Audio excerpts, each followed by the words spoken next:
Are you ready, YouTube? I can't hear you. Oh my god, hey. Welcome back to my stagey YouTube channel. If you're meeting me for the first time, hello, my name is MickeyJo and I am obsessed with all things theatre. I am an independent theatre critic based here in the UK, and this is my YouTube channel where I review the shows that I have been invited to go and see. Earlier this week, I was invited to Birmingham, to the Birmingham Hippodrome, to see the national press night of Spongebob Squarepants the musical, or should I say the Spongebob musical, as it is now being called. This is the show's professional UK premiere in as much as it was filmed over here in Plymouth, which I saw, and it's been performed by drama schools, but this is the first time that it is being produced professionally. It is touring around the UK, and it's going to be playing an extended run at London's Southbank Centre this summer. So I was very excited about this show. I have a fondness for the Broadway version because I was actually at that taping in Plymouth. I was there on the second day, which meant I got to see them perform the second act of the show in segments twice, but I still hadn't seen the first act of the show, so I was very intrigued to get to see a full, uninterrupted version that wasn't for a film taping, and I was excited to see how it might change in a British production with a UK cast. Lots of excitement, lots to find out. And finally, my questions have been answered. So in today's video, I'm going to be talking to you all about the SpongeBob musical and letting you know what exactly it's about. Is this just a show for kids? Does this appeal to an older audience as well? How faithful is it to the TV show? What kind of a show are we getting here? All of these questions will be answered in today's video. And most importantly, is it any good? Stay tuned to find out. If you enjoyed today's video, make sure to subscribe to my YouTube channel for plenty more theatre reviews about other shows that you might want to see soon. Also, if you want to see some extra and early videos, click on the link in the description and sign up to be one of my YouTube members for just £2.99 a month. Before I start on today's video, let me know what you think of the SpongeBob musical. Have you seen it on Broadway? Have you watched the recording? Did you see me in the recording? Did you spot my head? If not, go watch that later and try and spot my head. Fun game for you to play. Now, let's talk about the SpongeBob musical.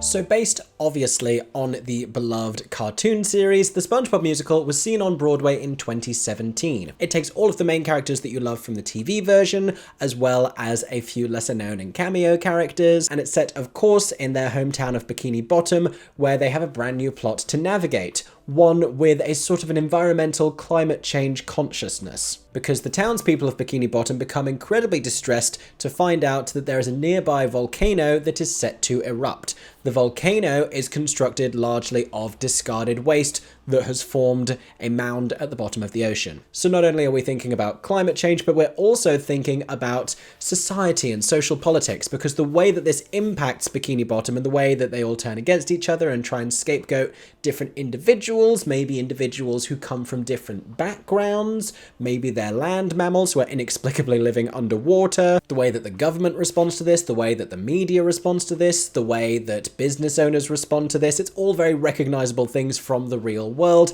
but put into a silly, inoffensive cartoon story that is accessible to young people. What made the SpongeBob musical popular with young audiences on Broadway was its attention to detail and its creativity. So not only does it really faithfully adapt the heart of the TV show, with a lot of little references and Easter eggs that die-hard fans are going to notice, but the way that it was staged visually was so exciting, and I feel like it had to be. Because like many shows, you're dealing with characters who are visually very specific and very recognizable. Like in the Addams Family, the characters have to look a certain way. They at least have the benefit of being anthropomorphic. They are people-shaped. In SpongeBob, as a cartoon, you have a starfish and a squid and a squirrel. Oh, I can't pronounce the word squirrel correctly. You're all just learning that for the first time. We've all discovered something today. And a sponge. And they don't go like the Disney theme park route of having big costumes. They don't go the puppetry route of like puppeteering like My Neighbor Totoro does, these very accurate cartoon characters. Instead, they dress the performers, human performers, to look like the characters. It's kind of like Disney bounding. So you can see here, this is Lewis Cornay playing SpongeBob. I'll try and drop some production images here as well, so you can see how they are attired, and it's very creatively done, and you can tell, if you know the show, the characters that they are representing. It doesn't necessarily feel super aquatic, but it is very creative and very clever. And on Broadway in particular, the set, which incorporated this idea of rubbish and trash being discarded to the bottom of the ocean, was just brilliant. I think underwater is a very hard thing to represent believably on stage. The Little Mermaid ran into similar problems on Broadway, but by creating this whimsical world with these set pieces that inexplicably sort of like concertinaed and expanded and did all these very fun things, Tina Landau, the director of the original Broadway production, made it believable and fun and whimsical. But did the UK version live up to that?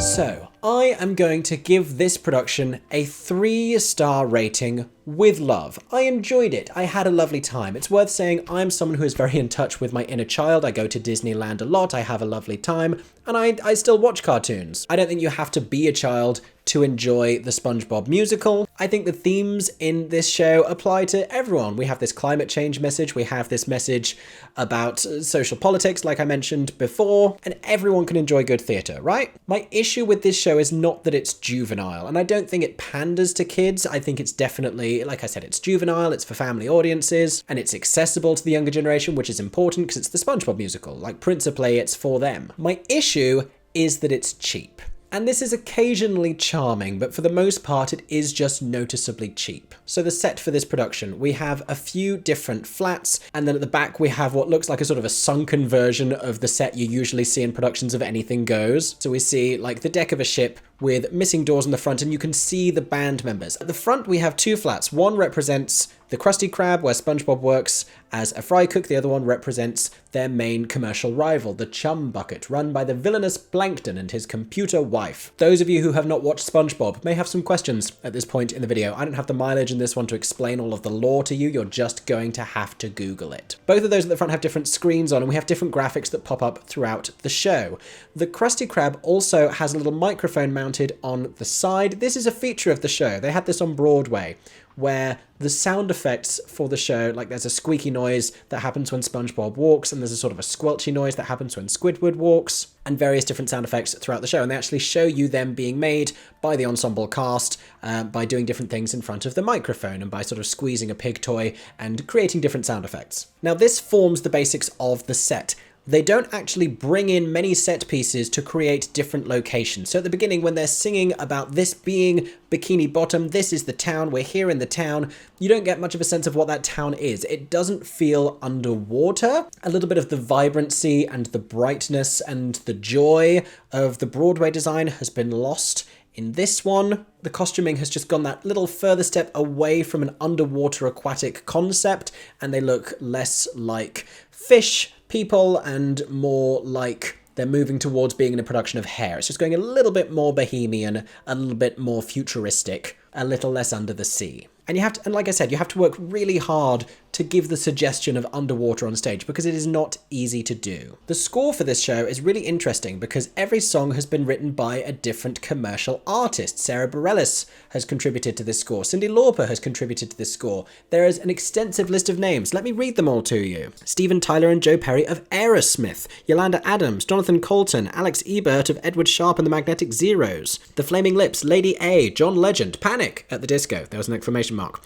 Plain White Tees, They Might Be Giants, and T.I., as well as songs by David Bowie and Tom Kenny and Andy Paley. Also additional music by Tom Kitt and additional lyrics by Jonathan Colton. Like, an incredible list of people have contributed to this score, but what you end up with, kind of unsurprisingly, is something that does not feel readily cohesive. And I would say, on balance, some of the songs are good, a couple of the songs are great, many of the songs are bad. I hate to just call a song bad because I think that's very dismissive, but they really just don't achieve much. They fulfill a brief and you can listen to them and you can understand exactly what that musician was told, like, we need a song that does this, or this is the theme, and it just makes you wish that they had come back to that artist and asked for a couple of different variants, or something a little bit more exciting, or more of a dynamic lyric. Or maybe even that you'd had a central composer and lyricist who'd worked with each of these composers to bring their particular style and flavour to those moments of the score,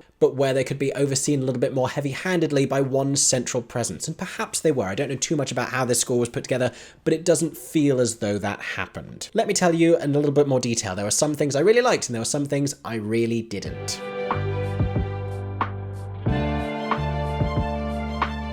Let's start with the positives. So like I said, I have not actually seen Act 1 of this show before, but I'm told a lot of the stuff that I commented on liking during the interval was borrowed from the Broadway production. My favourite moment of the show, without question, was Not a Simple Sponge. I mean, this is the strongest song in the score by far, by so very far. This is a great song. This is a great song, and a score that does not have many great songs.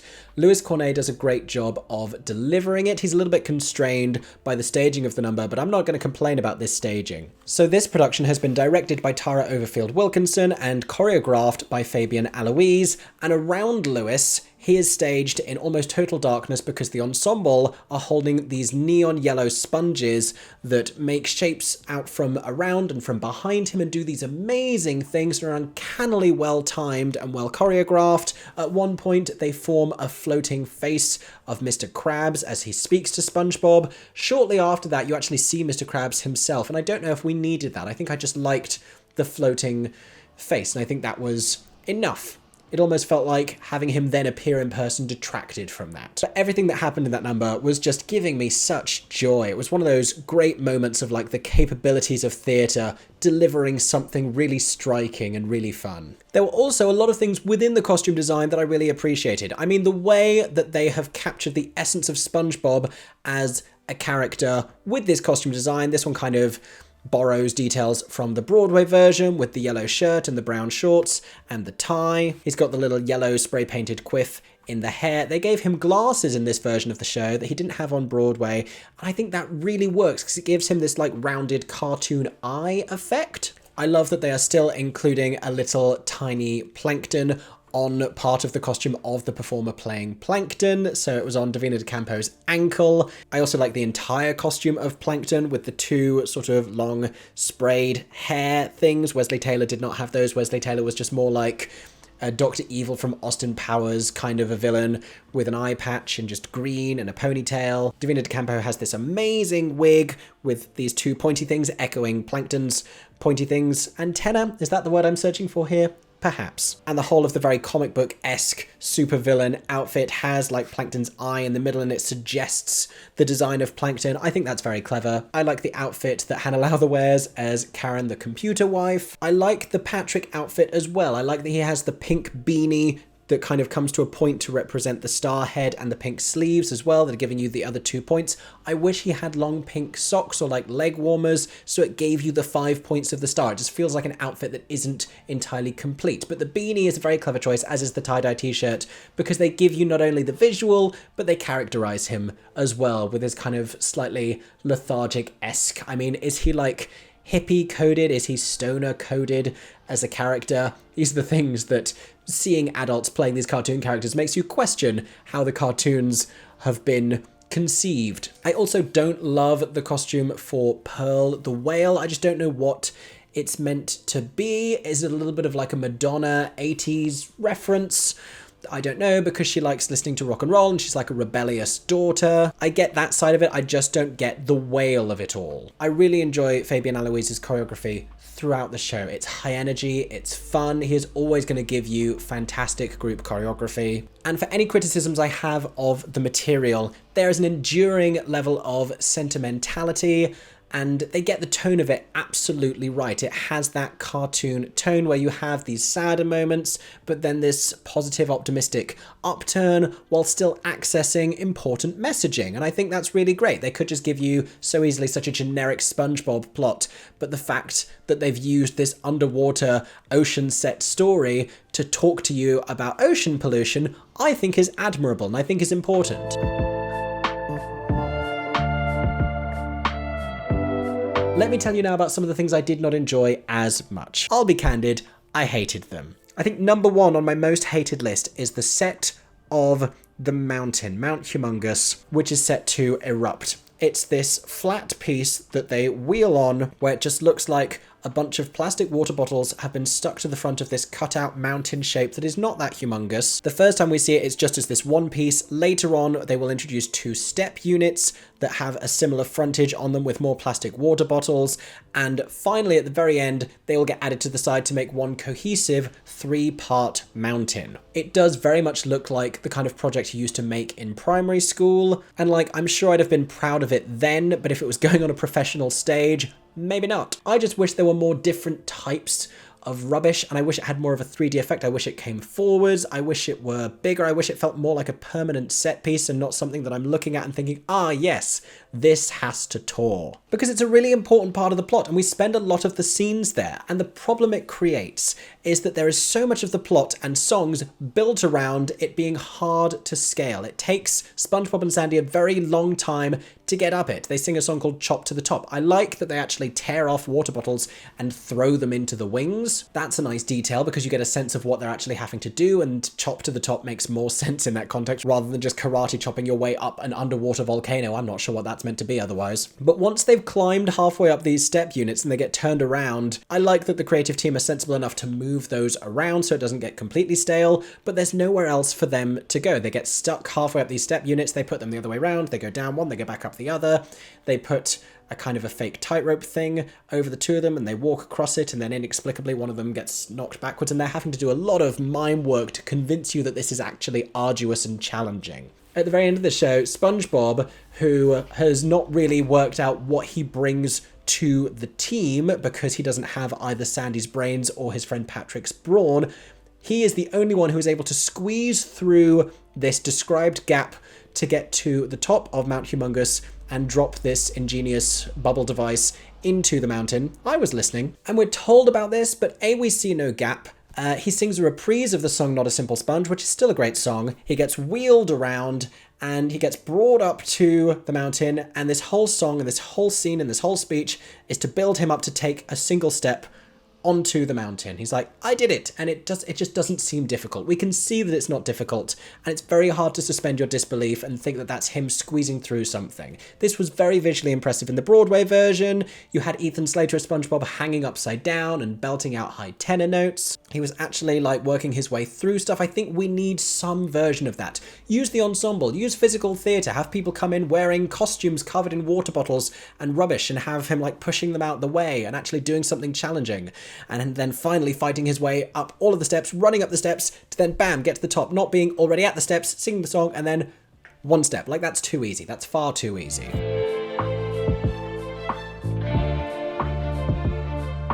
So I mentioned before about the band being on display at the back of the stage, being visible throughout the show. This is largely because they use the band to play the Electric Skates, who are a band who feature in the plot, and they don't feature for very long, so you can excuse them not wanting to have a slightly larger cast to accommodate all of these extra characters. Instead, the musicians, I believe, are a part of the ensemble cast. There's kind of a blurred line between the cast and the band in this show. I mentioned before that this is a cheaper production. That is one of the ways in which this has been achieved. I don't know how I feel about this trend of having the band on display always. I think if it's a show that's about the music, that's one thing, but I don't know that that helps in a story like SpongeBob, where again, we're trying to convince ourselves we're seeing something cartoony under the sea. I don't think seeing the musicians helps us get there, even if they're dressed very colourfully, even if they're referenced in the script. I mentioned the little microphone and the sound effects as well.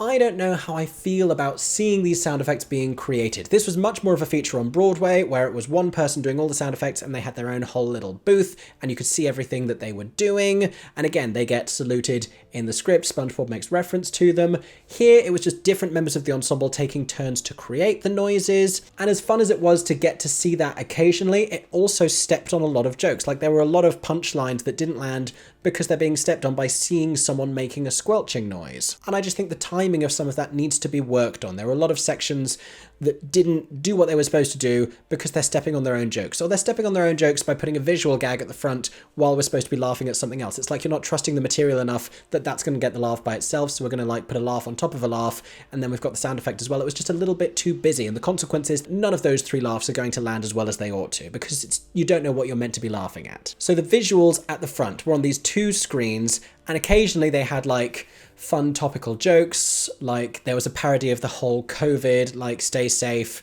control the virus, but it had jokes about kelp. Squidward spends much of the show trying to organise a charity fundraising concert, and so they had a fake lineup of actual musicians but with underwater parody names. You get the idea. But the main use of those screens was to show footage of the British TV broadcaster Richard Arnold, who was playing the role of Perch Perkins in pre-recorded footage. Perch Perkins is a newscaster character who plays a very important role in this show because he announces all of the things to do with the imminent destruction of the town. He gives updates and sort of ominous warnings and such. But having him be on a screen, I mean, it's fun for the people in the audience who know who this is, and it's clever. It's another way of cutting the costs because it's one more person who does not have to actually be on the stage. Having him not be on the stage and not participatory in all of the crowd scenes kind of undercuts the end of the show, where we're talking about how the government tried to control this and how the media tried to control this. And he's an important factor of society. He represents the media. The fact that he's not there in person, I don't know, I think we lose a little bit of the seriousness of that ending. Arguably, it's SpongeBob and it's not a serious ending, but I think it matters and we have to treat it like it matters. Instead, when they say this is the media's fault, they point to Mr. Krabs, and Mr. Krabs has nothing to do with the media. He is a restaurant mogul. That bothers me. I could honestly go on all day because there are so many little details, but I want to talk about the cast.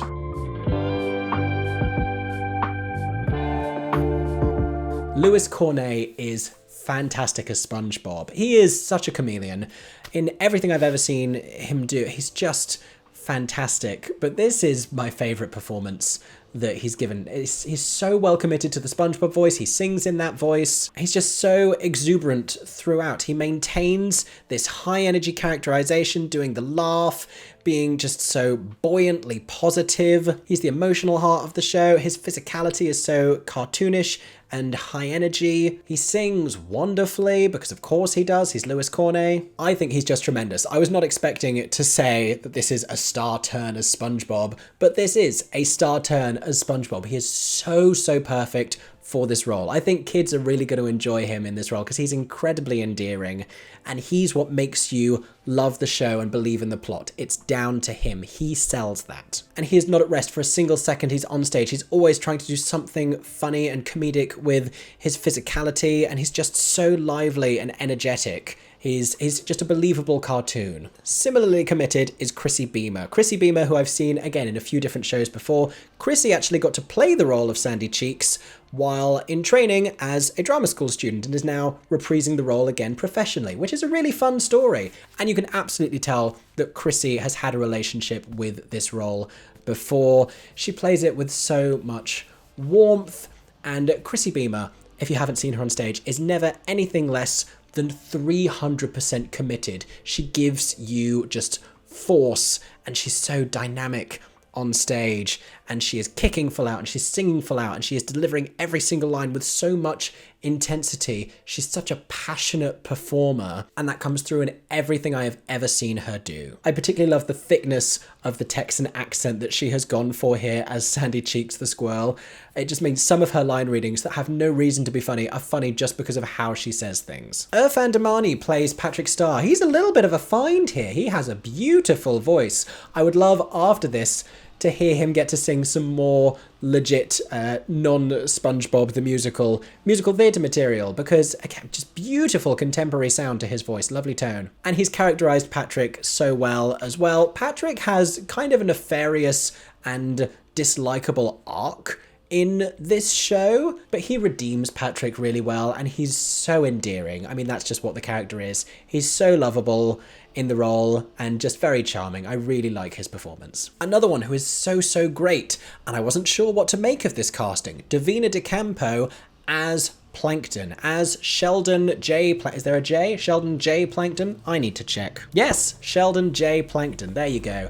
Divina de Campo, runner-up of season 1 of RuPaul's Drag Race UK, who I saw on stage playing Hedwig, now playing Plankton in the SpongeBob musical. And so good because there's a few different ways to make this show work, and one of them is to go full pantomime villain, and that's what Divina is doing. It is full pantomime villain, tonally just pitched so right, and such commitment, just absolute complete commitment. And Hannah Lowther, brilliant supporting opposite her. Like, no one is more game to be ridiculous on stage and to wear the strangest costumes and be put in the strangest situations than Hannah Lowther.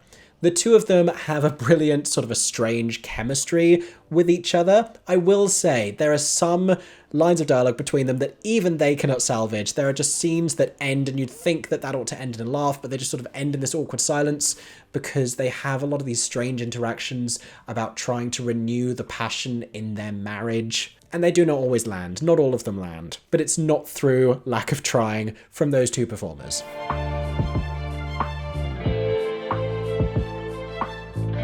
Unfortunately, I don't think everyone in this show is so superbly cast, and not necessarily through fault of his own. Gareth Gates as Squidward. Squidward Q Tentacles, to use his full name. This was a strange piece of casting from when it was announced. So Gareth Gates, he was in Joseph in the West End, he toured quite recently in Footloose, and Squidward on Broadway was played by the wonderful Gavin Lee, who is musical theatre to the bone, and Gareth Gates is not. This is what we might describe as a piece of stunt casting. Like I said, Gareth has done some musicals, but he's certainly not Gavin Lee. Squidward has this whole tap dance spectacular in the second act that he really has to land, the comedy of which is he's tapping and he has extra tap shoes and extra legs because he's a squid. The song itself, I really do not like. The lyrics to it are so pointless and repetitive and it's just not a good song. I like the visuals and I like tap. As we know, I love a tap moment. And Gareth does the tap. He gets all the tap technically correct. It's more impressive than I thought it might be, not knowing how much of a background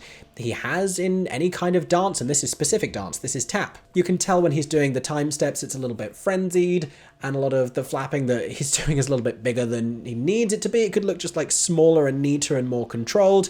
But to do this number, this is not an easy number for a non-musical theatre trained performer to put across. So I give him credit for throwing himself into this. He's sharing this role with Tom Reed Wilson, who I feel like might have a better grip on the characterization. Gareth Gates just does not readily, in my mind, fit the character of Squidward. But like I said, I appreciated his commitment to the show and him throwing himself in at the deep end. Haha, aquatic reference. But those have been my thoughts on the SpongeBob musical. This has not been touring for very long. This is only its second tour stop, but if you have had the chance to see it already, let me know your thoughts on this production. I hope you enjoyed today's video. If you did, make sure to subscribe to my Stagey YouTube channel for plenty more reviews coming soon about all your favorite shows. I hope that everyone is staying safe and that you have a stagey day. For 10 more seconds, I'm MickeyJoTheatre. Oh my god, hey. Thanks for watching, have a stagey day. Subscribe!